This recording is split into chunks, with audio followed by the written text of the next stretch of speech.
English സുഗമമായി സംസാരിക്കാൻ വേണ്ടി ഫ്രേസൽ വേർബ്സ് ഉപയോഗിക്കുന്നതിനെ കുറിച്ചാണ് നമ്മൾ ചർച്ച ചെയ്തുകൊണ്ടിരിക്കുന്നത്.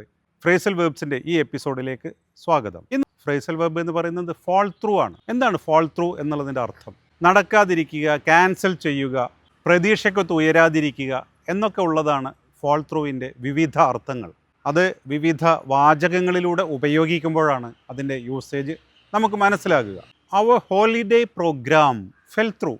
നമ്മുടെ ഹോളിഡേ പ്രോഗ്രാം നടന്നില്ല എന്നർത്ഥം. ഫെൽ ത്രൂ കണ്ടോ, അത്ര ഭംഗിയായിട്ടാണ് സ്പോക്കൺ ഇംഗ്ലീഷിൽ ഉപയോഗിക്കാൻ പറ്റുക. The contract talks fell through. നമ്മുടെ ആ ധാരണയ്ക്കുള്ള സംഭാഷണങ്ങൾ അവസാനിച്ചു. My project fell through. എൻ്റെ പ്രൊജക്റ്റ് നടന്നില്ല. The deal fell through. ആ ഡീല് മുന്നോട്ട് പോയില്ല. If the plan falls through we will go for a new one.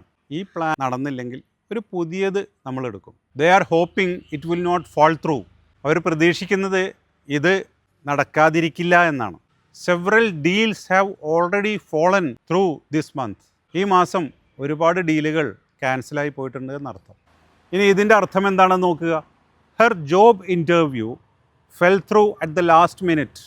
അവളുടെ ജോലിക്കുള്ള ഇൻ്റർവ്യൂ അവസാന നിമിഷം ക്യാൻസൽ ചെയ്തു എന്നാണ് അതിൻ്റെ അർത്ഥം.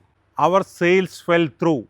ഇവിടെ ഫെൽ ത്രൂവിൻ്റെ അർത്ഥം എന്താണ്? ഞങ്ങളുടെ വിൽപ്പന ഇടിഞ്ഞു എന്നാണ്. അപ്പോൾ fall through, fell through, falls through, will fall through, ഇതൊക്കെയാണ് ഇതിൻ്റെ വിവിധ ഉപയോഗങ്ങൾ. വിവിധ കോണ്ടെക്സ്റ്റുകളിൽ, വിവിധ സന്ദർഭങ്ങളിൽ അതിൻ്റെ അർത്ഥങ്ങൾ വരുന്നത് എങ്ങനെയാണെന്ന് നമ്മൾ പഠിച്ചത്.